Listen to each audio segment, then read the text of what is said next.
ছোটবেলায় এই পিনাট বার কত যে খেয়েছি তার কোনো হিসাব নেই। আর এখন বড় হয়ে গেছি সেই জন্য যে খাই না এমনটা কিন্তু না। এখনও আমার কাছে খুবই পছন্দের এই পিনাট বারটা। তবে এটা আগে জানতাম না এই পিনাট বারটা বাড়িতে যে খুব সহজে তৈরি করা যায় আর মাত্র ২টি উপকরণ দিয়েই এটা তৈরি করা যায়। আর আমি যখন থেকে বাড়িতে এই পিনাট বারটা তৈরি করেছি সেই থেকে আর কখনোই বাইরে থেকে এই পিনাট বারটা কিনে আনি না। আর আজকের এই পিনাট বারটার শেপসটাও অনেক বেশি সুন্দর ছিল আর খেতেও ছিল খুব বেশি মুচমুচে। তো চলুন আপনাদের সাথে শেয়ার করি কিভাবে আমি এত পারফেক্টলি এই পিনাট বারটা তৈরি করলাম। পিনাট বারটা তৈরি করার জন্য সবচাইতে বেশি ইম্পর্টেন্ট হচ্ছে পরিমাপ। আমরা এখানে যতটুকু বাদাম নিব ততটুকু চিনি নিব। আর বাদামটাকে আমি আগেই ভেজে নিয়েছি, এটা কিন্তু কাঁচা বাদাম না।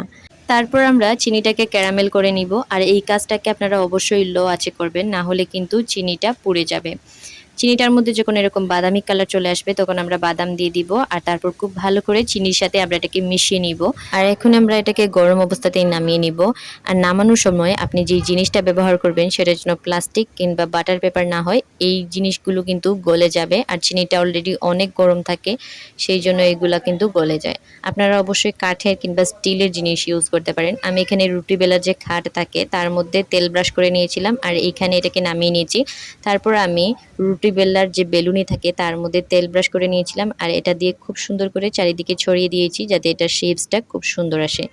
আর গরম অবস্থাতে এটাকে কেটে নেবেন, না হলে কিন্তু এটাকে আপনারা পরবর্তীতে আর কাটতে পারবেন না, কারণ এটা ঠান্ডা হওয়ার পর অনেকটাই শক্ত হয়ে যায়। তো এই ছিল আজকের পিনাট বাটার রেসিপিটি কেমন লাগলো অবশ্যই কমেন্ট করে জানাবেন। আর বাচ্চাদের খুশি করার জন্য এর চাইতে ভালো রেসিপি কিছু হতেই পারে না। এটাকে আপনারা লং টাইম রেখে খেতে পারবেন, এটা নষ্ট হবে না। আমার রেসিপিটি ভালো লাগলে অবশ্যই লাইক কমেন্ট করতে ভুলবেন না।